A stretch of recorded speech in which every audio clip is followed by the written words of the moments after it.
আপনারা যদি দলের কথা চিন্তা করেন, আপনারা যদি মাননীয় প্রধানমন্ত্রীর কথা চিন্তা করেন, এখনও সুযোগ আছে, আপনারা ভালো কাজ করুন। প্রধান ইজ ব্যাক। ইলেকশনে দুইটা candidate, chairman and vice chairman. প্রতিটা ক্যান্ডিডেট ওই পরিবারের তৈরি করা। ওনারা যাদের সিলেকশন করে রাখছে, এই তুই হবি আমার ভাইস চেয়ারম্যান, এই তুই হবি আমার ভাইস চেয়ারম্যান, সেই দুইটা লোকই থাকছে, আর বাকি লোক সবাইকে বসাই দিয়েছে। তাহলে এই ভাইস চেয়ারম্যান ইলেকশনে যেই হারে লোক আসার কথা ছিল, আসতো, উৎসব মুসক হতো, মানুষ খুশি থাকতো, আনন্দে থাকতো, তার নিজের ভোটটা নিজে দিতে পারতো, সেটা জনগণকে বঞ্চিত করে দিয়েছে।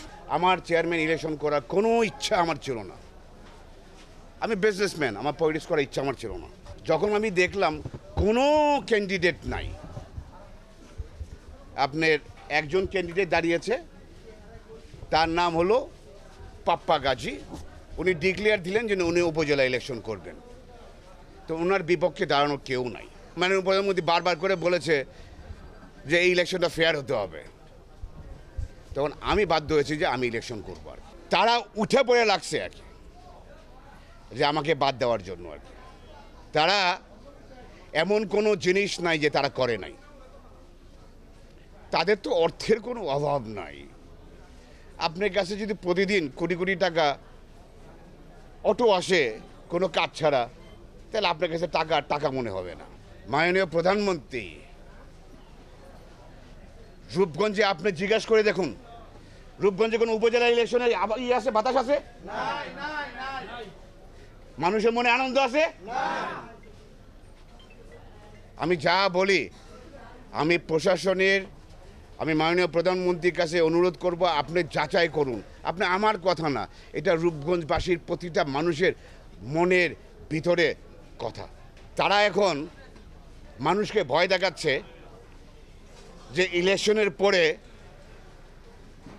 তারা হুমুক করবে, দুমুক করবে, আমাকে মেরে ফেলবে, আমার লোকজনকে এই করে ফেলবে, ওই করে ফেলবে। আমি প্রশাসনকে জানিয়েছি, আমি প্রশাসনকে আবার অনুরোধ করব যে আপনারা এগুলো তো ক্রাইম, এগুলো তো সন্ত্রাস, ক্রাইম, এদের একটা ব্যবস্থা আপনাদের নিতেই হবে। আপনি এটা যদি ব্যবস্থা না নেন, তাহলে একটা কাজ করুন, আপনারা আমাদের রূপগঞ্জবাসী যারা আছে, আপনি তাদের সবাইকে বলে দেন যে আমরা রূপগঞ্জ ছাড়া চলে যাই, ওনারা এই রূপগঞ্জে থাকুক। মাননীয় প্রধানমন্ত্রী আমাদের আর না হলে এই এলাকা থেকে চলে যেতে বলেন, রূপগঞ্জবাসী এই এলাকা থেকে চলে যাবে, বিকজ তারা কোনো কথা বলতে পারে না। আমি রূপগঞ্জবাসীর মনের কথা, প্রতিটা জিনিস আমি সারা বাংলাদেশে আমি মানুষকে প্রকাশ করছি, বিকজ আমি চাই যে রূপগঞ্জে একটা সুষ্ঠু পরিবেশ তৈরি হোক। আমি চাই যে রূপগঞ্জ একটা পরিষ্কার হোক। আমি চাই যে রূপগঞ্জে কোনো মাদক হবে না। আমি চাই যে রূপগঞ্জে কোনো সন্ত্রাস থাকবে না। আমাদের ছাত্রলীগ, যুবলীগের ভাই আর বোনেরা,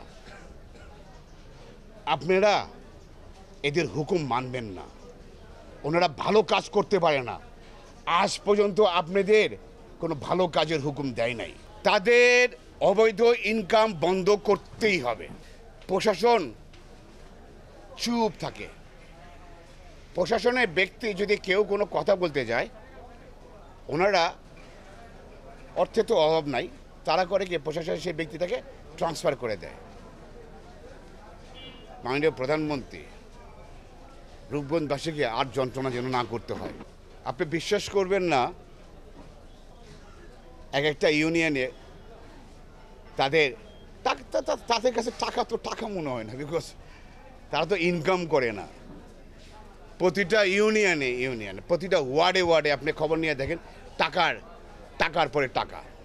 আমি রূপগঞ্জবাসীকে আগেও বলেছি, এখনও বলি আর কি, আপনাদের যে টাকা দিবে সব টাকা আপনারা নিয়ে নেবেন, বিকজ এই টাকা ওদের না, এটা রূপগঞ্জের টাকা। ওরা আজ পর্যন্ত কোনো বৈধ কাজ করতে পারে না, অবৈধ ছাড়া আর কি। আজ পর্যন্ত রূপগঞ্জে তারা যেইভাবে অত্যাচার করতেছে, এই অত্যাচারের প্রতিবাদ করার প্রতিটা মানুষ অপেক্ষা করতেছে মাননীয় প্রধানমন্ত্রী আপনি কিছু একটা করবেন।